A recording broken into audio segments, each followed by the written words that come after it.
Malam ini Ghazali dan Fatimah menghadiri acara pengajian di pondok pesantren di mana tempat mereka dulu menimba ilmu.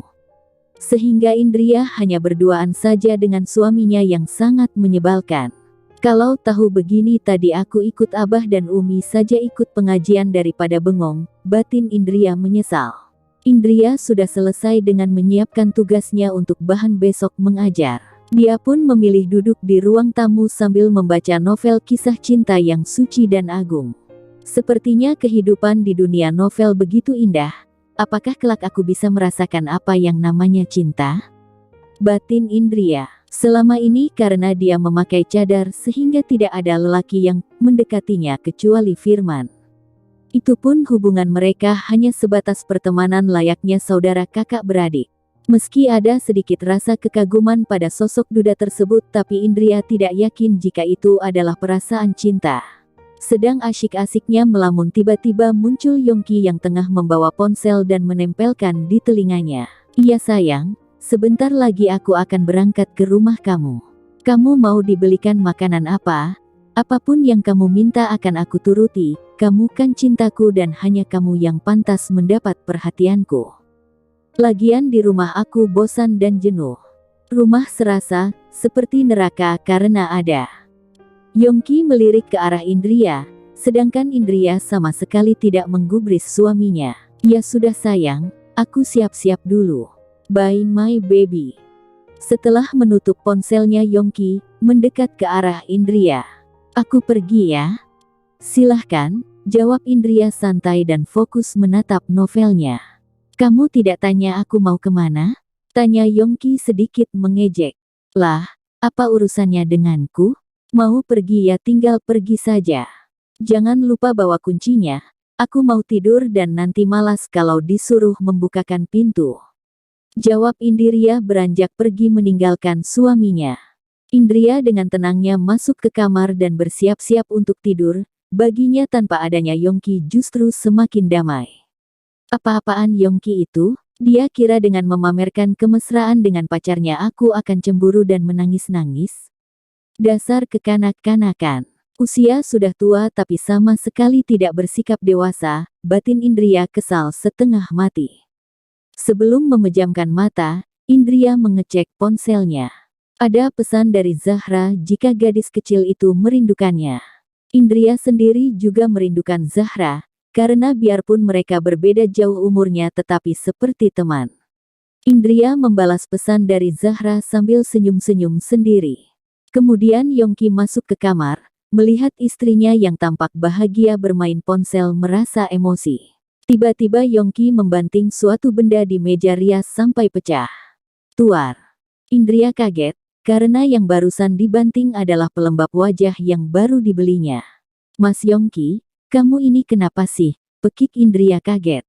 "Kamu ini yang apa-apaan, beraninya masih berhubungan dengan Firman?" bentak Yongki. Indria tidak menghiraukan Yongki, memilih mengecek pelembab wajahnya apakah masih bisa digunakan atau tidak. Akan tetapi secepat kilat Yongki menendang sisa botol itu. "Mas, kenapa kamu tidak masuk akal sih? Kamu saja aku bebaskan berhubungan dengan siapa saja, tetapi kenapa aku tidak boleh?" tanya Indria menahan kesabaran. "Pokoknya tidak boleh, kamu akan membuat aku malu." "Terus apa kamu memikirkan aku malu atau tidak?" balas Indria dengan tatapan dingin. "Aku lelaki, aku bebas kalau mau memiliki berapapun istri," jawab Yongki. "Kalau begitu menikah lagi sana, daripada hanya berbuat zina malah memperbanyak dosa," sergah Indria tidak tahan lagi. "Kamu jangan sok suci deh, di belakang aku kamu juga punya selingkuhan kan?" tuduh Yongki sambil menunjuk jemarinya tepat di depan kening Indria. Indria langsung meraih ponsel, kemudian memperlihatkan isi chattingannya pada Yongki. "Lihat ini baik-baik, lain kali jangan asal menuduh orang tanpa bukti.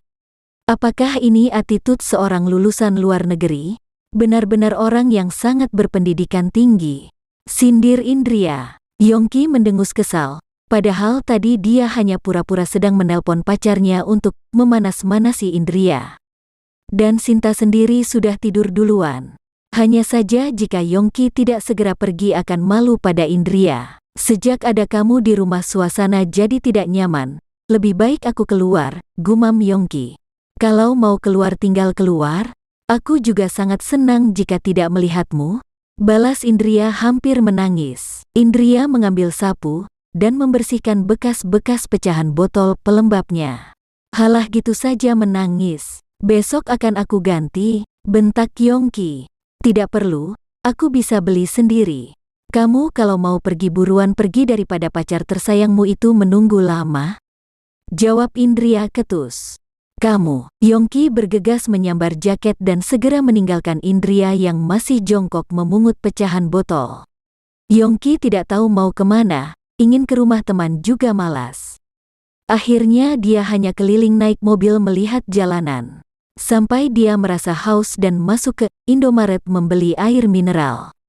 Saat di kasir, dia melihat botol pelembab yang sama persis dengan milik istrinya tadi. Mbak, itu sekalian, pinta Yongki.